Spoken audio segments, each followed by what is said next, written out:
আমাদের রাজ্যের যে শিক্ষার করুণ পরিণতি সে সম্পর্কে তোমরা সবাই প্রায় অবগত, তোমরা প্রায় সবাই জানো। তো এই সম্পর্কে মুখ না খুললেই হয়।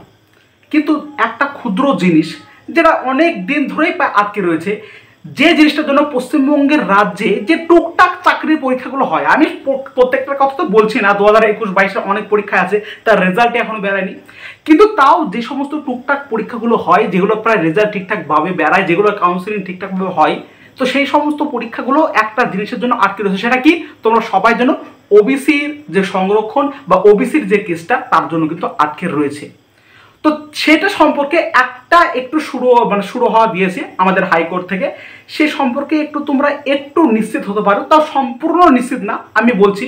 দেখো, আজকে যে কথাগুলো বলবো সে কথাগুলো হয়তো ছোট মুখে আমার বড় কথা হয়ে যাবে, বা আমি হয়তো কথাগুলো বলার পক্ষে কোনো যোগ্যও না, তাও সমাজে একজন দায়বদ্ধশীল একজন মানুষ হিসাবে আমি কথাগুলো বলতে বাধ্য হচ্ছি। কিছু কিছু কথা ভালো করে শোনো। দেখো, কথা আছে না যে মানুষের দেয়ালে যতক্ষণ পিঠ না ঠিকে যাবে তো তখন মানুষ কোনো কিছু করবে না, ততক্ষণ মানুষ কিন্তু তার যে আচার আচরণ সেটাকে রাখবদ্ধ রাখবে, আচার আচরণকে চেঞ্জ করবে না। ঠিক তেমনই ঘটনা ঘটছে। দেখো, আজ পর্যন্ত ডাব্লিউবিপি কেপি এই যে পরীক্ষাগুলো, এই পরীক্ষা নিয়ে ওবিসিদের কত ডাব্লিউবিপি কেপি অ্যাসপিরেন্ট কতবার আন্দোলন করেছে ওবিসি কেসের জন্য, এটাকে সুরাহ করুন, এটাকে মিটান, আমাদের পরীক্ষা দিতে দিন। সে সম্পর্কে সুপ্রিম কোর্ট বা হাইকোর্ট বলো বা রাজ্য সরকার বলো, কেউ ভালো করে তাকায়নি, এই একটু তাকিয়ে এদিক নজর ফিরেছে। কিন্তু যেই দেখেছে একটা বিপুল পরিমাণ ক্ষেত্রে যখন কলেজের কাউন্সিলিং শুরু হচ্ছে, আমাদের আর কিছু করার নাই, যদি আমরা এই মুহূর্তে বন্ধ করি তাহলে আমাদের দেয়ালে পিঠ থেকে তার মতো অবস্থা, আমাদের এবার গণ আন্দোলন সৃষ্টি হয়ে যাবে। তখন এই মুহূর্তে কি করছে হাইকোর্ট এবং রাজ্য সরকারের নির্দেশে একটা শুরু হওয়া দেওয়া হচ্ছে যে 2009 সালের আগে যারা ওবিসির মধ্যে তালিকাভুক্ত বা নথিভুক্ত ছিল, ওবিসি এ এবং ওবিসি বি ক্যাটাগরি তখন ছিল না, শুধুমাত্র ওবিসি বলে চিহ্নিত করা হতো।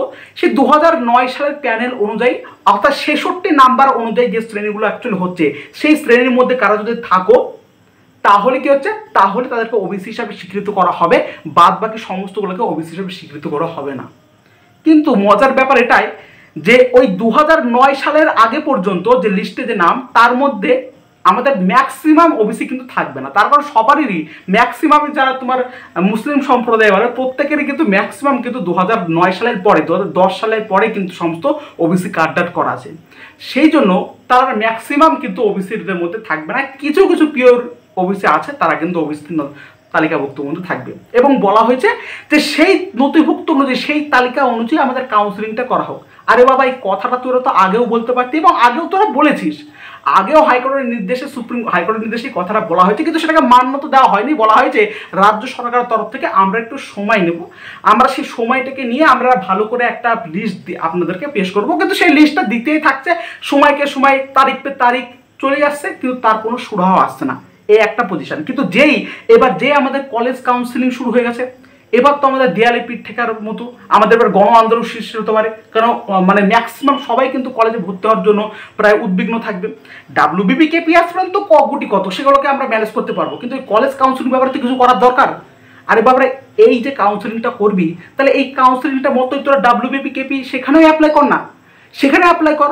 কারণ কত অ্যাসপিরেন্ট ডাব্লিউবিপি কেপি, আমি তোমাদের একটা বাস্তব উদাহরণ দিয়ে শোনো, এই কথাগুলো আমি বলতে হচ্ছে তার কারণ কি, আমাদের বাড়ির পাশে একজন আছে।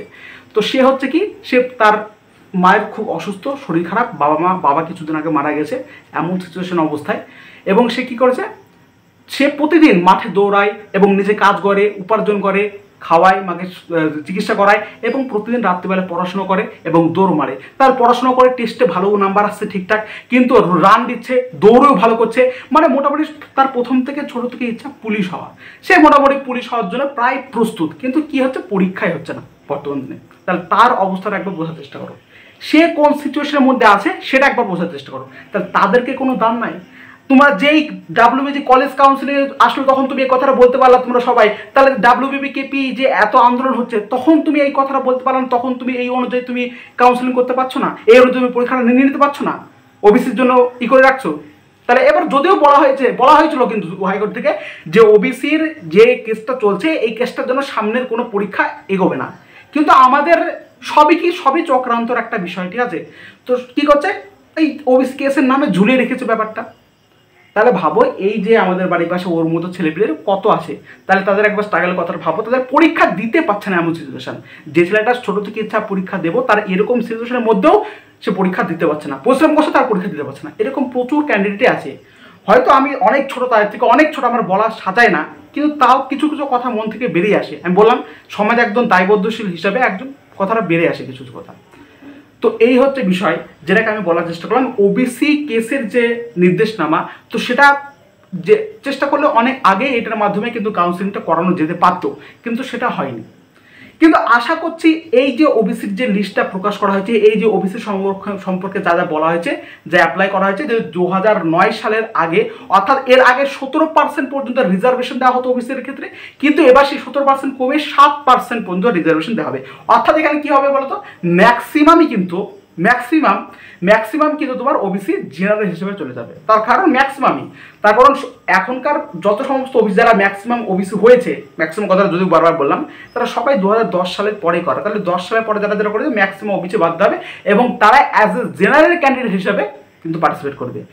এর জন্য কাট অফেরও কিন্তু একটু হেরফের করতে পারে। কীরকম, জেনারেলদের মধ্যে কম্পিটিশনের পরিমাণটা আরও বাড়তে পারে। অনেকে ভাবছে, জেনারেলরা ভাবছে এই তো ওবিসি, তুই ওবিসি ছিল, এবার জেনারেল আই বুঝবি ঠেলা, এমনটা ঘন। তার কারণ কি, ওই অফিসাররা জেনারেলের মধ্যে ঢুকছে, ফলে জেনারেলের মধ্যেই কিন্তু কম্পিটিশনটা আরও তীব্র হবে। সেজন্য ডাব্লিউবিজির কাট অফের ক্ষেত্রে বলো, জেন পাসের কাট অফের ক্ষেত্রে বলো, অবশ্যই জেনারেলদের কাট অফ কিন্তু ক্রমাগত বৃদ্ধি পাবে। এই হচ্ছে একটা বিশেষ হিউজ ডিফারেন্স। যারা জেনারেল তারা খুশি থাকার কোনো প্রয়োজন নেই, ঠিক আছে। তো এই যে মানে সুপ্রিম কোর্ট থেকে বা হাইকোর্ট থেকে যে রায়টা দেওয়া হয়েছে, এটা কতটা মান্য হবে সেটা সম্পর্কে বুঝতে পারছেন। তার কারণ এই একই নোটিশ, একই জিনিস এর আগে একবারও বলা হয়েছিল, কিন্তু রাজ্য সরকার আবার টাইম চেয়েছিল। যদি এবারও রাজ্য সরকার টাইম চায়, তাহলে আবার সেটাকে পিছোবে। আর যদি পিছোয়, তাহলে ঠিক একইভাবে তোমাদের জেন পাস বলো, ডাব্লিউবিজির কাউন্সিলিং বলো, সমস্ত কিছু একটু একটু করে কিন্তু পিছিয়ে যাবে। এই একটা কেসের জন্য, একটা কেসের জন্য সমস্ত ছাত্রছাত্রীরা কলেজে ভর্তি হতে চাচ্ছে, তারাও কিন্তু পিছিয়ে পড়বে এই একটা কেসের জন্য। দায়টা কার? ছাত্রছাত্রীদের? কখনোই না। দেখা হচ্ছে, আর বললাম না, যাই হোক, বেশি পলিটিক্স ব্যাপার জরুরি লাভ নাই। তো এই হচ্ছে বিষয়বস্তু আমি তোমাদেরকে বলার চেষ্টা করলাম, যে এই ওবিসি কেসের যে শুরু হয় সেটা আশা করছি এটা ঠিকঠাক হবে। আর যদিও বা না হয়, যদি এই ওবিসি কেসটা শুধুমাত্র কলেজ কাউন্সিলের মধ্যে আবদ্ধ থাকে, তাহলে তোমাদেরকে আন্দোলন করতে হবে। যারা ডাব্লিউবিপি, কেপি বা যারা অ্যাসপিরেন্ট রয়েছে, যারা কি করতে হবে, যারা তোমাদেরকে পরীক্ষা দিতে ইচ্ছুক, মানে পরীক্ষা দেওয়ার জন্য প্রিপারেশন নিচ্ছ, তাহলে তোমাদেরকে এই আন্দোলনটা করতে হবে। এবং একইভাবে তোমাদেরকেও কিন্তু যেন পরীক্ষাটায় বসতে দেওয়া হয়, এই আন্দোলনটা তোমাদেরই কিন্তু করতে হবে। এবং এই ওবিসি কেসটা কিন্তু তোমাদেরই শেষ করতে হবে। দেয়ালে পিঠ থাকার মতো অবস্থা তোমাদের সৃষ্টি করতে হবে, না হলে কিন্তু এইভাবে তোমাদের ঝুলিয়ে রাখবে, কোনো সুরাহা কিন্তু তোমরা পাবা না। তো যাই হোক, হয়তো আমি ছোট মুখে অনেক বেশি বড় কথা বলে ফেললাম, এত বড় কথা বা এত কিছু বলার আমি যোগ্যও না। আশা করছি কিছু তোমাদের সমাজে জানাতে পারলাম। তো এইটুকুই।